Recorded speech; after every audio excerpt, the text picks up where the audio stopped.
कालीपूजा उत्सवमुखर हो पड़ी मयूरभंज गाँव सहर सबुठी पूजार्चना चलती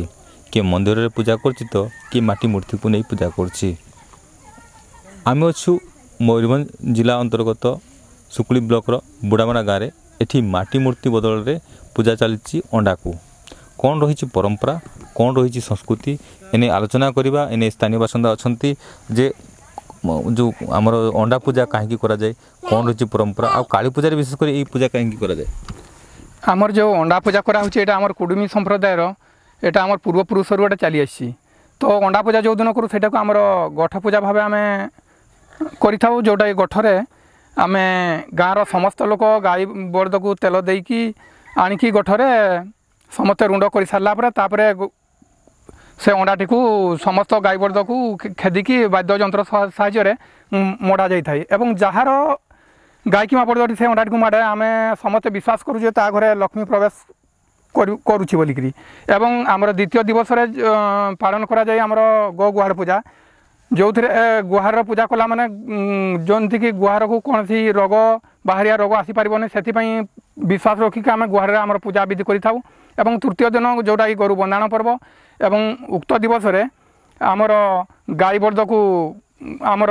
जेते सबू झील बो समस्ते बंदापणा करी बंदापणा जोटा कि नृत्य मध्यम आमर गोटे गाई को गोटे गाई बलद को खेल कराई जे कौन कौन कहे जे परंपरा केते दिन धरिकी चली आसी आ या केते दिन पालन करा जाए आपनकर भी संप्रदाय लोक मान कौन कहे ए परंपरा तो आमर दीर्घ दिन धरी चली आसी जोटा पूर्वपुरुष आमर पितृपिता समस्ते करी आसुचंती सही परंपरा रीतिनीति नहीं आम करी आसुचु एवं एटा आमर मुख्यतः 5 दिन धरी पालन करा जाए एमती तेल दि जाए गाय बलद सिंगर एवं तेल सिंदूर देकर 5 दिन पर्यंत पूजा कराई थाए तो जे कौन कहे जो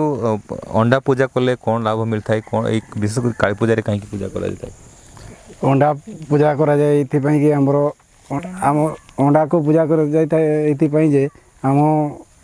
गाँ को माने ए जो रोग व्याधि हुए नहीं गाई बलद पाई सेति आम अंडा पूजा करथाउ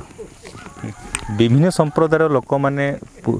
काली पूजा पालन करथिले मध्य कुर्मी संप्रदायर परंपरा संस्कृति नियारा ढंग से पूजा करथांती बुढ़ामरारू सरोज बेरा केन्यूज ओडिशा।